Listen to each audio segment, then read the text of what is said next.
kweli tutaimba Mungu wetu mfalme, tutaimba dunia kote watu waokoke.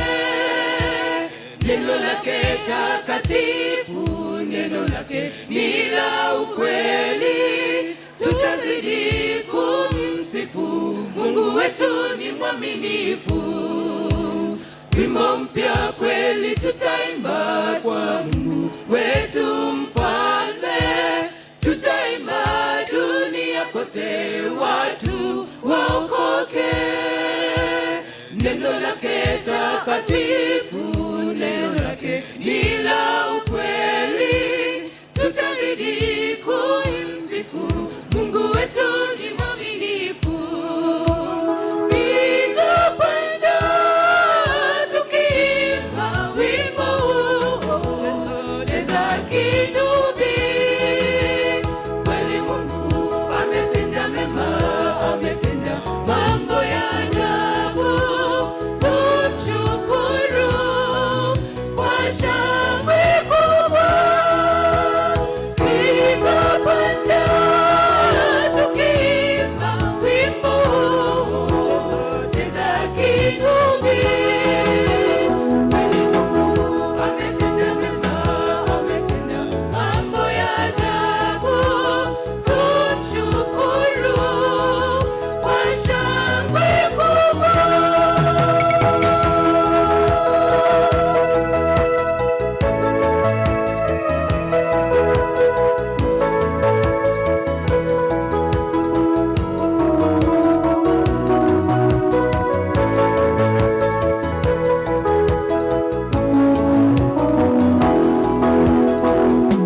Wimbo mpya kweli tutaimba, tukimsifu jina lake Mwokozi wetu. Tumwimbie shangwe na vigelegele, tutampigia Bwana wetu Mwokozi wetu. Tumwimbie wimbo mpya kweli tutaimba, tukimsifu jina lake Mwokozi wetu. Tumwimbie shangwe na vigelegele, tutampigia Bwana wetu Mwokozi wetu. Tumwimbie Piga panda tukiimba wimbo huu, cheza kinubi, kweli Mungu ametenda mema, ametenda mambo ya ajabu. Tumshukuru kwa shangwe kubwa. Piga panda tukiimba wimbo huu, cheza kinubi, kweli Mungu ametenda mema, ametenda mambo ya ajabu. Tumshukuru kwa shangwe kubwa. Piga panda tukiimba wimbo huu, cheza kinubi, kweli Mungu ametenda mema, ametenda mambo ya ajabu. Tumshukuru kwa shangwe kubwa. Piga panda tukiimba wimbo huu, cheza kinubi, kweli Mungu ametenda mema, ametenda mambo ya ajabu. Tumshukuru kwa shangwe kubwa.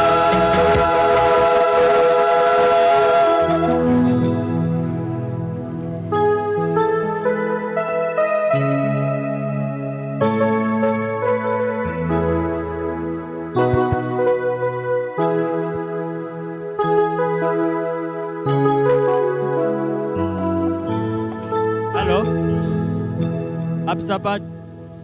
Happy day. Salimiane kwa hewa. Happy Sabbath. Happy day. naomba tuweze kuwa na utulivu, tuweze kuja pamoja ili tuanze kipindi cha family life.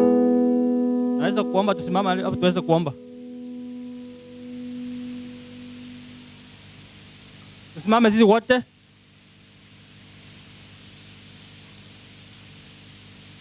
Na wale wanatembea naomba muweze kukaa ili tuweze kuanza kipindi kwa utulivu.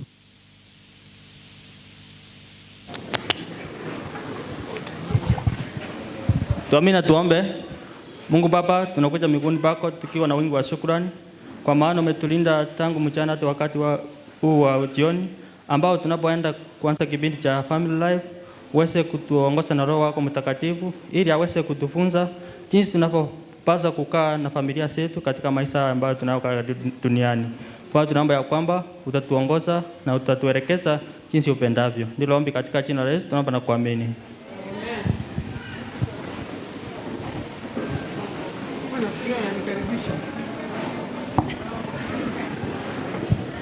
Mimi na tunaweza kumkaribisha mwenzetu aweze kutuzungumzia kwa kipindi hiki. Hatutaki kumkaribisha mhudumu wa siku ya leo. Haya, karibu. Ukweli ni hakuna makaribisho. Bwana asifiwe. Amen. Bwana asifiwe. Amen. Unajua ukiambiwa ukaribishe mhuduma na unaweka mkono nusu mlingoti, hiyo inamaanisha kweli haija Wangapi wanakaribisha mhuduma? Asante sana. Bwana awabariki. Kwa jioni ya leo tutaanza mazungumzo kuhusu familia ambazo tutakuwa nazo mpaka siku ya Thursday, tukiangalia vile ambavyo tunaweza tukaboresha maisha yetu ya familia, tuishi kwa njia ambaye inakaribisha malaika wadumu kati yetu na inatutayarisha pia kwa ajili ya kurudi kwa Yesu mara ya pili. Marriage has become an endangered institution. Marriage has become an endangered institution. A lot of people are not very keen on going into marital relationships, but are keen on having affairs outside permanent commitments. A lot of people also who have actually taken the courage to go into marriages are quickly turning around to leave those institutions. And that is why we have a very high separation rate. And the separation rate is high not just in the world outside, but even within the church. A lot of people are separating. Some people are separating physically, but more people are separating emotionally. And that is why when I was asked to come and speak at this camp meeting, I purposed one thing in my mind. I purposed to emphasize on the importance of marriage, that people may look at marriage from the context that the creator of marriage intended us to engage with it. Because a lot of us today engage with marriage like buying a pair of shoes. Buying a pair of shoes. And if the shoe doesn't really fit well, or it doesn't work out, or it doesn't seem to fulfill your purpose, you throw it away and you go and buy another one. If marriages don't work out, a lot of people jump out of one marriage and get into the other.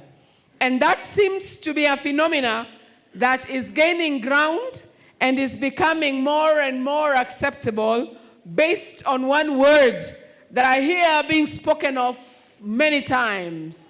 We are not compatible. Therefore, you ask yourself, what drove these two people to accept to get into a matrimonial, to get into matrimony? And today we want to be reminded of why marriage was created. My friends who are hearing me today, Imefika wakati ni lazima tuache kuchukua ndoa kwa urahisi ambaye tunaoichukua.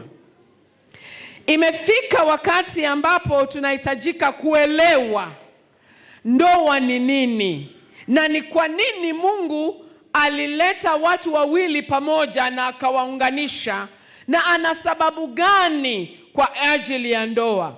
Ili ikifika mahali mimi ninaolewa na mimi ninaona ninaingia katika hiyo hali na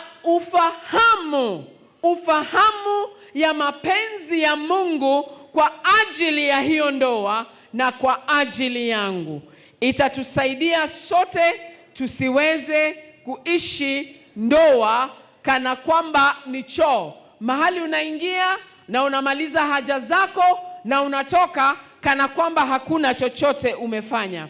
We need to be at a point where we respect the institution of marriage. And today, this whole week, I want to help you appreciate marriage as the plan for salvation. That marriage was instituted by God, and marriage is a plan for salvation. Marriage ni njia ya kuleta wokovu kati ya wana wa Mungu. Marriage ni mpango ya wokovu katika maisha ya mwanadamu. So the whole of this week, I will help you appreciate marriage in the context of salvation. And when we want to relate marriage in the context of salvation, I believe that you will start looking at your partner from a different context. Not just looking at a partner as a person who was given to you by some dowry you paid, or as a person who you went into his life to fulfill your own personal needs. And we want to start from the book. Is there somebody who will read for me the Bible? Ndoa. Marriage is an institution that is totally threatened as we speak today.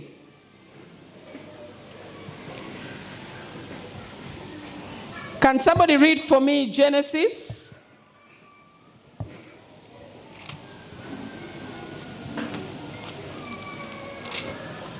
Is somebody going to read for me the Bible? Genesis chapter 2. From verse 15.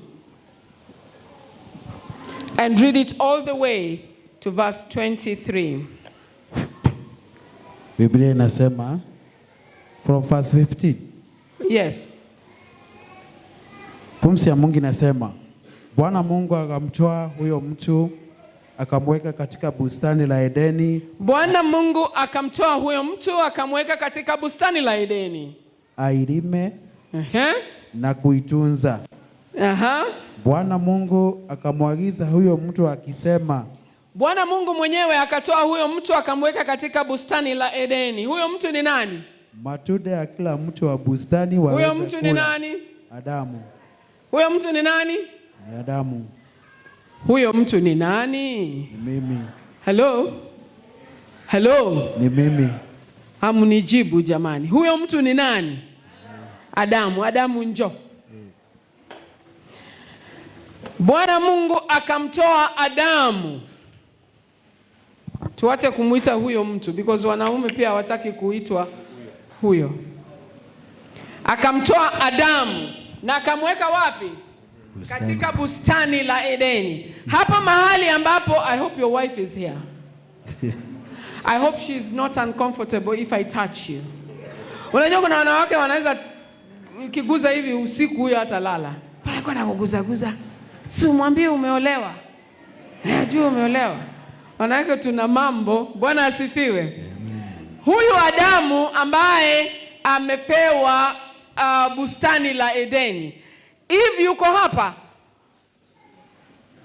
Is Eve here? Hapo Adam amepewa bustani la Edeni. Ni nani amepewa? Adam. Ni nani? Adam. Amepewa nini? Bustani la Edeni. Bustani la Edeni. Ina maanisha mwanamume, by the way, ili ufike mahali unataka kuoa, you must be a person with responsibility. Are we together? Wewe ni mwanamume ambaye bado unalishwa na mama yako na baba yako, bado hujahitimu kuoa. Akapelekwa katika bustani la Edeni. Bustani la Edeni ni mahali ambapo alikuwa anaenda kuishi. Mwanamume ambaye anastahili kuoa ni muhimu awe na mahala pake pa kuishi. Ili ukioa msichana unampeleka kwako, sio kwa mama. Is somebody hearing me? Yes. That is why you must have a simba if you are in the Luo land. I don't know how other tribes would call it, but you need to have your own cage, kakeja. Hello. Yes. Bwana asifiwe. Na kama uko Nairobi, lazima uwe na mahali unaingia unasema, hii ni mlango yangu. This is my house. Nafungua. Uishi na, oh, you don't want me to walk, huh? I can? Okay, thank you. Uishi na mtu. Kuna wengine wanaishi kwa room moja watu 5. Na hapo ndiye anafikiria ametosha kuoa. Sasa unashangaa naoa analeta bibi kuishi nao watu 5. Na kweli wanaoa na msichana anakuja anaanza kuoshea hao vijana wengine. Hao ni marafiki zangu pia tunaishi na yeye hapo. Bora hauna keja yako, bado haujatosha kuoa. Adam, Mungu alimpatia bustani la nini? La Edeni. Na akampatia responsibility. Hebu endelea, akamwambia nini? Matunda ya kila mti wa bustani waweza kula. Matunda ya kila bustani la Edeni anaweza kula. Walakini matunda ya mti wa ujuzi wa mema na mabaya usile. Kwa maana siku utakapokula matunda ya mti huo utakufa hakika. Akapewa bustani ambalo lilikuwa ni bustani la matunda. Matunda tunaifanyia nini? Tunaifanyia nini? Tunakula. Ni chakula. Na siku hizo matunda ndio ilikuwa chakula kuu. Sio ugali. Ilikuwa ni matunda and the herbs of the garden. Si ni kweli? So it is the man who was given the responsibility to provide food. Hello? Yes. Hello? Yes. So wewe mwanaume kama uko hapa na kwako hujui kuna pikwa nini na kuna kulwa nini, unakaanga unatoka tu in and out, ujue unaenda kinyume na yale ambaye Mungu alikuumba kwalo. Is somebody hearing me? Kwanza alimpatia bustani, he gave him a home. So a man must be able to provide a home for the family. Somebody hearing me? Yes. Then akampatia bustani, chakula. A man must be able to provide food for the family. Bwana asifiwe. Bwana asifiwe. Wewe usiwe, nakumbuka baba yangu tulipokuwa tukikua, akikuja nyumbani kila siku alikuwa amebeba kama si maziwa ni mkate, kuna kitu kachakula alikuwa anabeba. Was your father doing the same? But what happens to men today? They go home whistling with hands in the pocket. Mama ashakuja.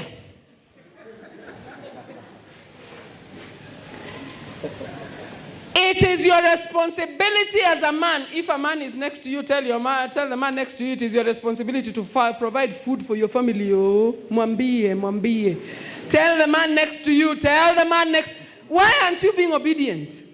Waadventista mna vichwa ngumu. Tell the man next to you, it is your responsibility to provide food. It is your responsibility to make sure your family is eating. Hello. That is your responsibility. Is somebody hearing me? Endelea na kusoma. Endelea.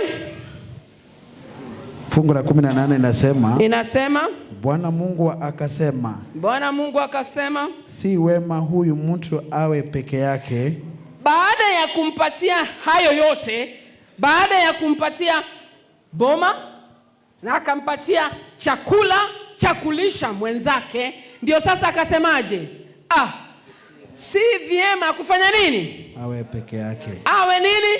Awe peke yake. Awe peke yake. Hello? Yes. Haya mambo yote yanafanywa na nani? Na Mungu. Na Mungu. Si mama ya mtu, si baba ya mtu. Yanafanywa na nani? Na Mungu. Na nani? Mungu. Na nani? Mungu. Nani anapanga? Ni Mungu. What am I driving at? I am building to help you understand that marriage is the plan of God. Purely. Ati umejipata wewe ni Mrs. and Mr. Bibi na bwana. Whether you are incompatible, hamwelewani, but the fact that you have come together and you are husband and wife, you are a plan of God. Is somebody hearing me? Amen. I want that to sink in your mind. Because watu wamechukua marriage rahisi sana. Too easy. You don't even understand the weight of marriage. Wengine hawajui ya kwamba kutoweza kuweka ndoa sawa itakugharimu mbingu. Itakugharimu mbingu. Na inakugharimu mibaraka. Saa hizi. Is somebody hearing me? Ati unakaanga wewe, hujui watoto wanakula nini, wanavaa nini, hujui bibi anaishije, hujui bwana anakaaje. Hii mnaishi tu kama paka na panya kwa nyumba. Mnaishi kama watu ambao ni official in the office. Mnapitana tu katika corridors ya nyumba. Mtu akienda choo, ushatoka, ashaingia bafu, ashatoka, mshalala, anatoka, anaenda, mimi nimetoka, kwa heri, tuonane jioni. Na mnaenda tu to the roots of the house like two strangers. And you think you're going to heaven. Hakuna mbingu inaenda. As long as marriage is not what God is, what God wanted it to be in your family, there is no heaven for you. Hata nikihubiri, hata nikiimba, lakini ndoa yangu imepasuka, imesambaratika, there is no heaven for you. Let me give you that declaration today. Don't joke with marriage. Marriage and Sabbath are two institutions that are holy. Is somebody hearing me? Bwana asifiwe. Marriage and Sabbath are two institutions that were instituted by God personally. Hey. Yani Mungu mwenyewe aanze jambo alafu wewe uanze kuichezea uichukue ati I do not feel like, I do not see, haikai kana kwamba. Ati why are you leaving him? He is not bringing food. Jesus. Oh my God. Why are we taking marriage so lightly? An institution started by God himself. Oh, I am emphasizing this because I feel the pain of seeing people coming together and celebrating a unity, lifting up God in the church and saying, until death do us part. 1 year down the line, they are not seeing eye to eye. They are beating each other. They are not talking. They are sleeping on separate rooms. Or if they have these demonic beds called 6x6, they are sleeping on one side and the other one on the other side and the child in the middle. And they go into their beds dressed in tracksuits right up to the neck and covering their hair. And they sleep snarling themselves away from their spouses. Tomorrow they wake up and say, Happy Sabbath, Happy Sabbath. But the person right next to you has never had a Happy Sabbath from you. Don't joke with marriage. Marriage is costing you na hujui. Wana wa Israeli walikuwa wanaenda vita kila mara na wakienda vita wanashinda. Wakienda vita wanashinda. Wakienda vita wanashinda. One time they started being beaten. Wakienda vita wanashindwa. Wakienda vita wanashindwa. That is somewhere in Malachi.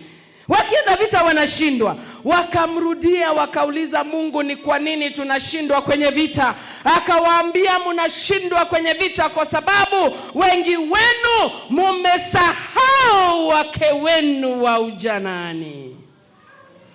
That he who cannot take care of his own house is worse than a non-believer. Then you think you cannot take care of your house and come well dressed in the church and think you're going to heaven.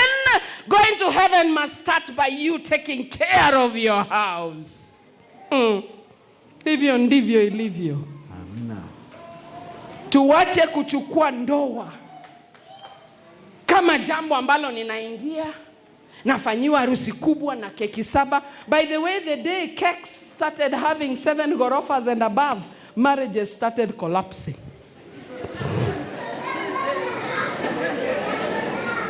Siku zetu tulikuwa tukiolewa, Dorcas walikuwa natengeneza kakeki kingine, walikuwa nafundishwa on Sunday kutengeneza makeki.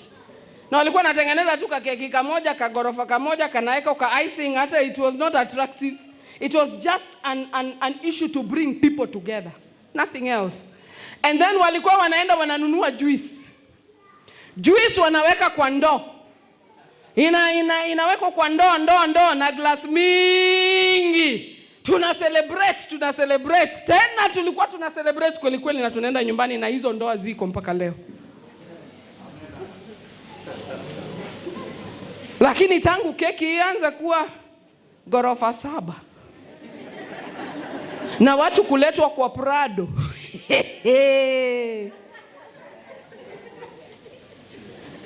I tell young people every day, keep your life simple.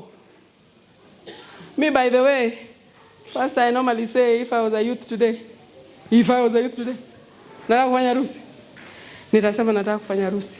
Of course, this is being a little naughty, but I always think that is a better way. Na munichangie pesa. Pesa ikishatosha kununua shamba. Nasema mimi naomba tu tufanye harusi ya Saturday. Nibarikiwe Saturday. Hii pesa ninunue nayo shamba.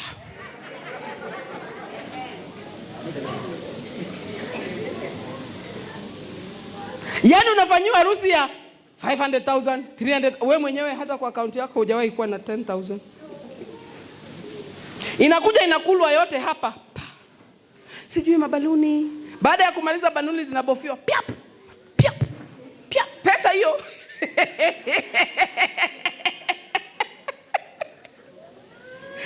Pesa inaenda. Zile vitu zimekuwa decorated, zinachukuliwa zingine zinatupwa kwa dustbin. Shwa. 300,000 one day. Done. Mnabaki mnaangaliana, kumbe mtu wa transport hakulipwa 500 imebaki. Wewe ndio sasa umebaki na madeni ya kulipa. Keep it simple. If marriage is holy, Sabbath is holy, marriage is holy, you can do a Sabbath marriage. In the morning, and I did that. There's another elder in Gloryland Church. Walikuja na bibi yake Saturday. Akafungiwa harusi hapo before divine. No, it was after divine. Harusi kafungwa. Haraka hakukuwa na ting twing turing. Ting twing tarang. Ting tung tuririring. Hakukuwa na hiyo. Ilikuwa tu ni witness na kanisa nzima. Halo. Na tukasign. Tukaenda at the church on the side, tukawa na a small reception ya hiyo juice na cake. In fact, long earlier than that, even before there was a cake, tulikuwa tunakuwa na mandazi. Dorcas walikuwa napika mandazi, mifuko mandazi. Mnakumbuka? Tukakula, tukashiba. To date, Elder Odongo, blessed to the core. Blessed. You know, it doesn't matter how you get married. What is important is how you live your marriage. So it doesn't matter how big the wedding is. What is important, the quality of your life after the wedding. Meaning that the wedding is only simply one thing, being united in the presence of God. Keep it simple. If there's a young youth around you, near you, if you ever decide to get married, keep it simple. Mambo ya kucompete na wengine, harusi yake ilikuwa, hata yangu ilikuwa. That is selfishness and that is demonic. Why do you want to compete? Be different. Keep it simple. Hello? Bwana asifiwe. Amen. And it